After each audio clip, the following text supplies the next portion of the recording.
Coming up on News Center now, a high-profile court case has begun. We'll tell you what happened on day one of the John Williams murder trial. What do chocolate cake and pineapple have in common? Turns out something pretty scary. And we're checking out a company that is changing the way pharmaceutical companies test their drugs, and it's based in Brunswick. This is News Center Now.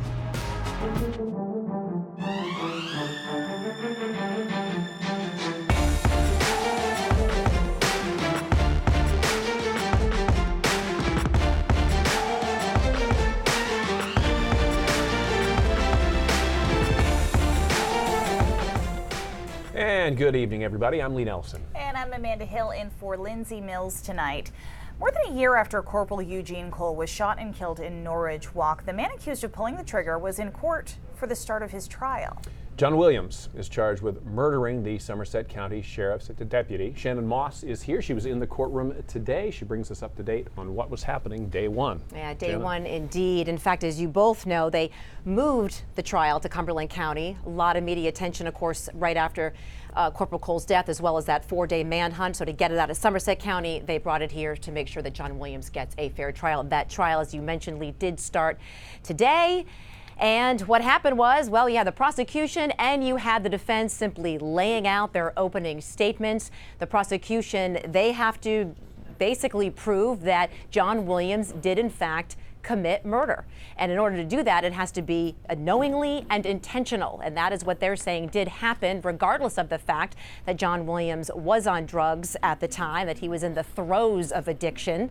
The defense, when they got up to talk about their opening statement, they did not deny that John Williams did in fact shoot and kill Corporal Cole. But the defense is saying that because Williams was high on crack cocaine, heroin, and just about anything else he could get his hands on, that he did not intentionally kill Corporal Cole. And of course, today they started to call witnesses. We had about 4 or 5 that were on the stand. We had the medical examiner that was there. We had the woman, the clerk that was at Cumberland Farms. And if you remember or not, Williams is accused of taking Corporal Cole's cruiser, driving to Cumberland Farms and stealing cigarettes and a bottle of water. So she testified as well. And of course, this is just the start. They're expecting to go 2 weeks. And Williams is supposed to take the stand himself. Any idea when that is? They did not tell us when that is, but of course we will be there every single day. We'll be following this trial closely and bring you all the latest developments.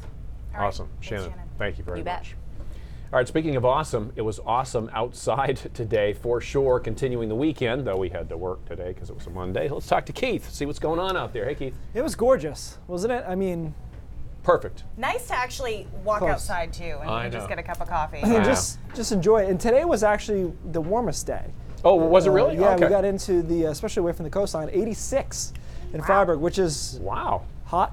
Yes. We determined 84 and above is hot, I think. Yes, we did. 84 and a half, depending official. on the wind direction. 78 in Wissahickon, 77 in Portland, 83 in Bangor. You can see the ocean influence is apparent, although we didn't see breeze until later in the day. Visible satellite is clean still. A couple of clouds coming in through Vermont and parts of New Hampshire. Most of us won't cloud up until after sunset tonight, and then we start to see our next system moving towards us. It's just going to be some rain that moves in tonight through tomorrow, but we might be able to clear out tomorrow afternoon. There's kind of 2 rounds of moisture in here. The back end of this tending a little bit more towards convection showers and thunderstorms. So we cloud up tonight. Again, most of us are cloudy right after sunset, depending on your location. But the rain doesn't move in until late tonight over southwestern Maine, and then eventually comes in through tomorrow morning. And by tomorrow morning's commute, 2/3 or so of the state will be seeing showers. Those continue through the middle of the day. And then, guys, there is some hope that the back end of this will be clearing in time for tomorrow afternoon. After that, another gorgeous day on Wednesday. So finally maybe turning it around for this spring. That sounds great. Keith, thanks. We'll check back with you in a bit. We'll get to some headlines now. A spokesman for David Ortiz says the former Red Sox slugger is in stable condition in intensive care as he recovers from a gunshot wound. Happened last night in a bar in the Dominican Republic. That's where he's from. Big Papi was rushed to the hospital and into surgery. Doctors removed his gallbladder, parts of his intestine. They say his liver is damaged as well. The shooting suspect, Eddie Garcia, is in custody. He was grabbed and beaten by a crowd at the bar. And the man Garcia arrived with was able to run away. Ortiz's spokesperson says Big Papi is going to be flown to Boston once his condition improves. New York City Fire Department says the pilot of a helicopter that crashed on a Manhattan skyscraper rooftop has died. The chopper crash landed on the top of the tower on 7th Avenue, just a few blocks from Rockefeller Center and Times Square. It does not appear anyone else was on board when the crash happened, and it happened just a few hours ago. From Washington, Congressman Jerrold Nadler, the chairman of the House Judiciary Committee, says the Justice Department has agreed to turn over some of the underlying evidence from special counsel Robert Mueller's report. Among the information the committee wants to scrutinize, files used to assess whether President Trump obstructed justice. Mueller's report looked into Russian tampering in the election. Nadler's committee subpoenaed the Justice Department, looking to get a hold of Mueller's most important files, and he said all the members of that committee will be able to view them. Think about the foods you eat all the time.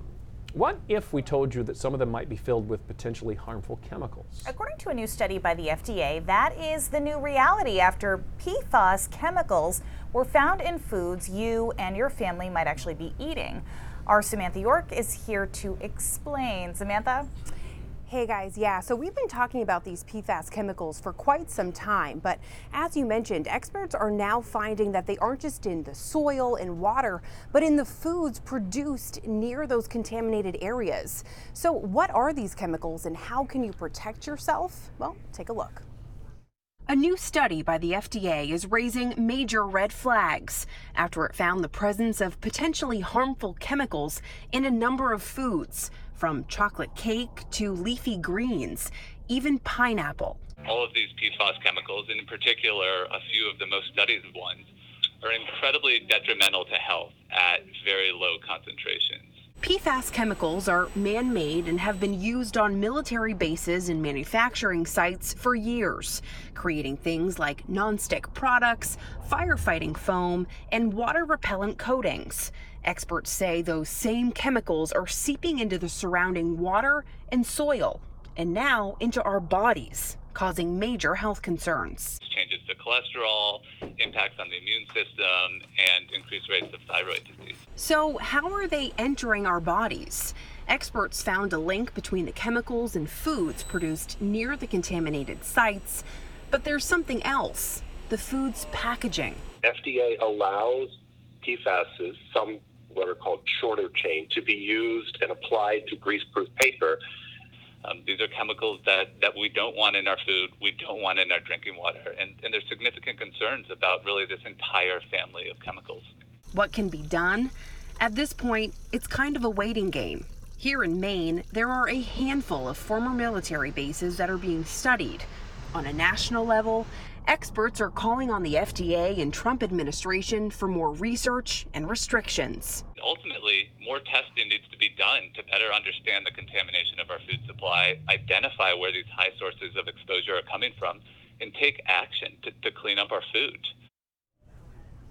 Now, the FDA says it is committed to better understanding these chemicals and its impact on our foods. They even created a group this year specifically to evaluate this. And I must mention that our own Vivian Lee has done a number of stories on these chemicals and its impact on the water at the Pease Air Force Base in New Hampshire, as well as the soil at a farm in Auburn. So if you want to learn more, just head to our website. Lee and Amanda, back to you. Yeah, she's done a lot of stories, so lots of information out there about this. All right. Awesome, Sam. Thank you very much. We're going to take a break, but coming up, one major airline is delaying the return of the 737 MAX jets. What airline and why they're doing that in just a bit. And we're going to get a behind-the-scenes look at a biotech company that has set up shop in a hangar building on the base of the former Brunswick Naval Air Station.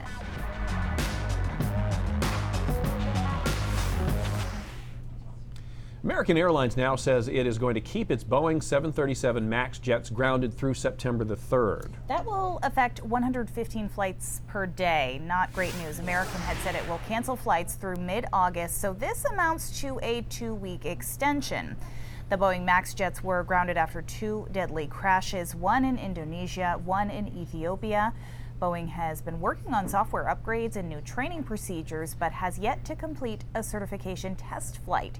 The airline says it's making the announcement now so it will be as accurate as possible with its summer travel schedule. The number of workers hired by U.S. businesses reached a record high in April. Yeah, hiring in the areas of construction, professional and business services was particularly strong. According to the Labor Department, hiring increased to 5.9 million jobs for the month. That's a gain of 240,000 jobs from March. And this is the highest level since the Labor Department started keeping records of this back in 2000. And there still are jobs to be had out there, especially in trade, transportation, and utilities. You see signs all over the state right now of now hiring, looking for help. Unbelievable. Yeah. And I think it's really tough on some employers because they can't find enough people. Yeah. All right. Later in the show, single-use plastics in Canada may soon be a thing of the past. And speaking of the past, we had some great weather last weekend.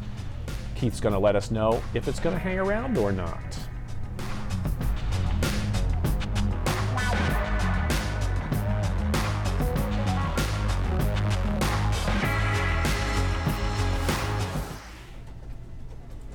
All right, we're back. You know, it's impressive to hear about a biotech company expanding its roots here in Maine, especially one that could help lower the cost of prescription drugs.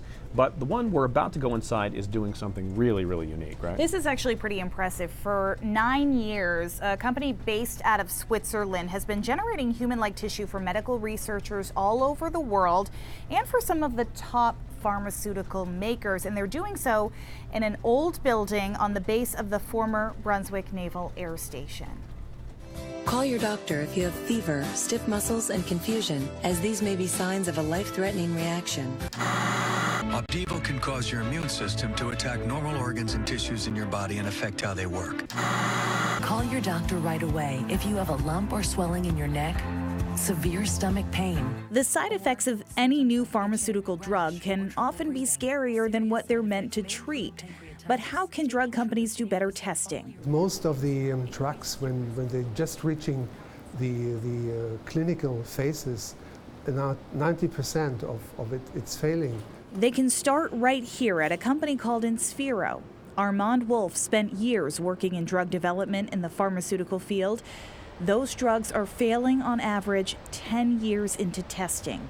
10 years spent on something that never reaches potential. It will cost about 1 to 2 billion. So this is a huge waste of money. Wolf is now the chief scientific officer for Insphero, which was founded 9 years ago. Home base for he and Frank Juncker, the chief business officer, is Switzerland. But 8 of their 60 employees work from this facility in Brunswick in a space called Tech Place. Originally, actually, we started out an office in Cambridge, because Cambridge, of course, is a natural place to be. It's a biotech pharma hub, and we wanted to be close to our customers. But for a small company like us, it's very expensive to have a lab space there and an office. So we started looking around, and we very quickly found Tech Place here, and it ticks many boxes. Tech Place is on the base of the former Brunswick Naval Air Station, and the work that happens inside of this old aircraft maintenance building is nothing short of incredible. And the idea of Insphero is to put the cells in a much more natural environment. Traditionally, drug companies or researchers test their products' effects on cells in a dish, keeping things two-dimensional. But the way cells exist in a human body is three-dimensional. What scientists do here is allow cells to grow and assemble in a more natural state into a sphere to form the smallest functional unit of a human tissue. Because cells like to touch each other, right? So we feel much more comfortable and behave much more physiological. The more comfortable these cells are, the more accurate the results are. So when you get better results, when you get more biological relevant results, that always saves you time, because you know much earlier whether your drug works or doesn't work. Because if it doesn't work, you want to fail early. Failing early can save money. It can save time on testing. It can save lives. It's not depending on animal killing.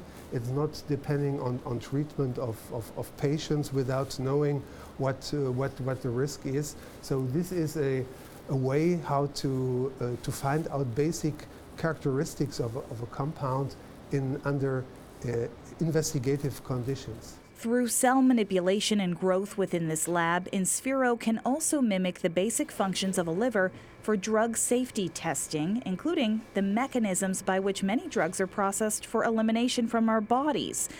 a pancreas, which can be further manipulated for testing diabetes drugs and therapies, and tumors that exhibit realistic drug response and resistance. So in the dish, and you see here is 69 well plates where you have a microtissue in each well, and you can then treat these microtissues with a compound with a different concentration. You can do some time-dependent observation of the changes in those cultures.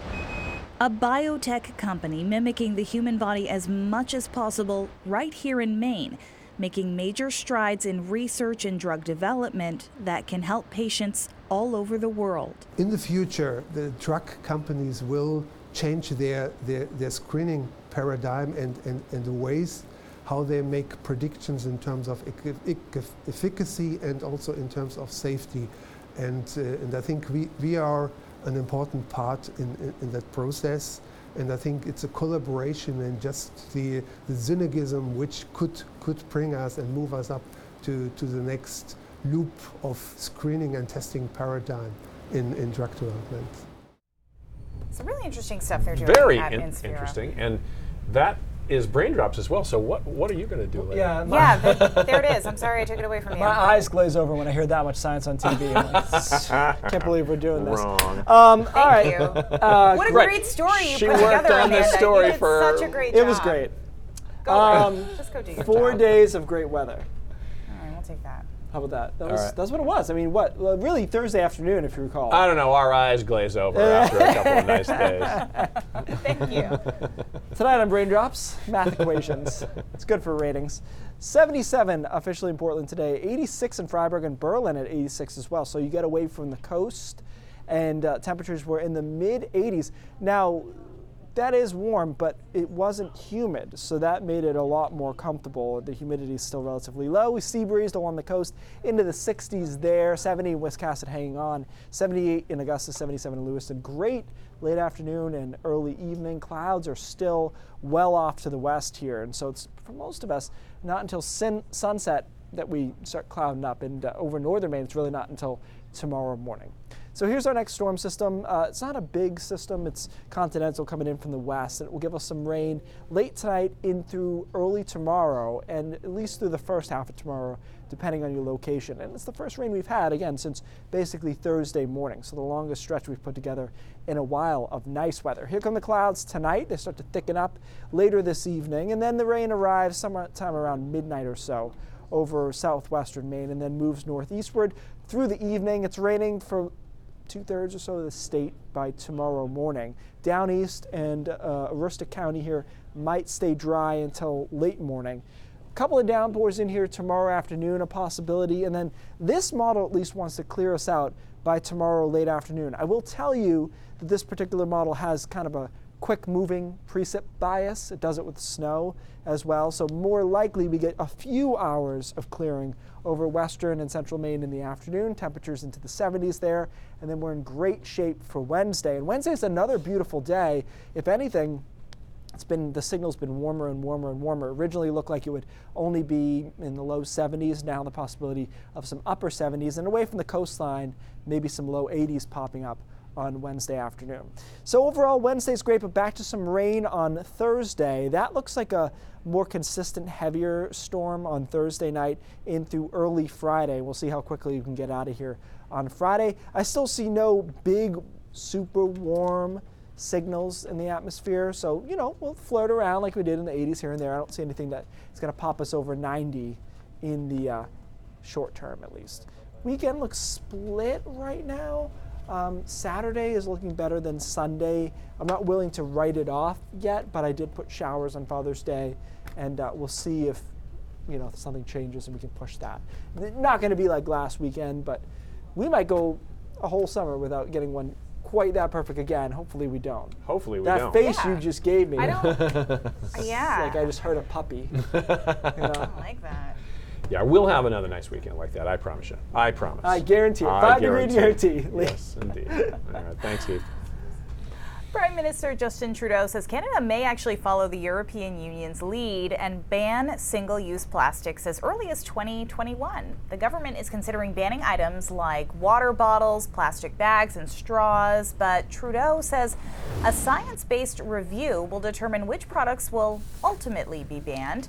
The European Parliament overwhelmingly voted in March to impose a wide-ranging ban on single-use plastics. It was in response to all the pollution in waterways and fields of Europe. EU member states have given their support, but a formal vote has not yet taken place. All right. Coming up, I'm going to join Cindy in the studio for the 5:30. Let's talk to her now, see what's coming up. Hey, Cindy. Hi, guys. Over the years, periodically, there is a lot of police activity around one of Maine's oldest cold murder cases, that of Kimberly Moreau. Her father just does not give up, even though she's been missing for 33 years. Today, a tip took police to Livermore. They used some ground-penetrating radar. We'll tell you about what they found or did not find, but those pleas continue. Also, James Berube, the guy accused of stealing a truck and leading police on a high-speed chase, is in court today, or is in court today. And the woman he stole the truck from, not happy. Those stories and more ahead at 5:30. Back to you. All right, Cindy, thank you very much. Now continues in just a moment. Okay, so Amanda already did Braindrops, but this is round two. And this is a power plant, believe it or not, in Denmark, Copenhagen. Oh, that sounds so boring. I know, I can't believe this. How could you make people watch this? But it's got a ski slope on the top. Do we have the aerial shot? This is a really interesting, so this is actually the slope. It's not what you would think it looks like. It's actually basically a form of AstroTurf that's lubricated, and people can ski down it. The reason they're doing this is to get people to come and tour the plant. So the plant is really interesting. It's almost carbon neutral, and it burns waste from the city and turns it into power, and then recaptures the CO2, so it emits almost none. So Copenhagen is really aggressive on this. They're trying to be, as an entire city, carbon neutral by 2025. And so there are different ways to do that, but what they're doing is they're doing biomass, and then they're also burning some wood from forests that are specifically designed for that. And so that has less of an impact than coal, obviously, or something that's an older forest. So I thought it was really interesting that they basically just want to get people in the door so they can check it out, and making this stuff visually attractive, and they can put it in the middle of a city, makes the whole thing seem more possible. That is really neat. Pretty cool, and you can go skiing, kind of skiing. There you go. Check it out. All right, News Center Maine at 5:30 starts right now.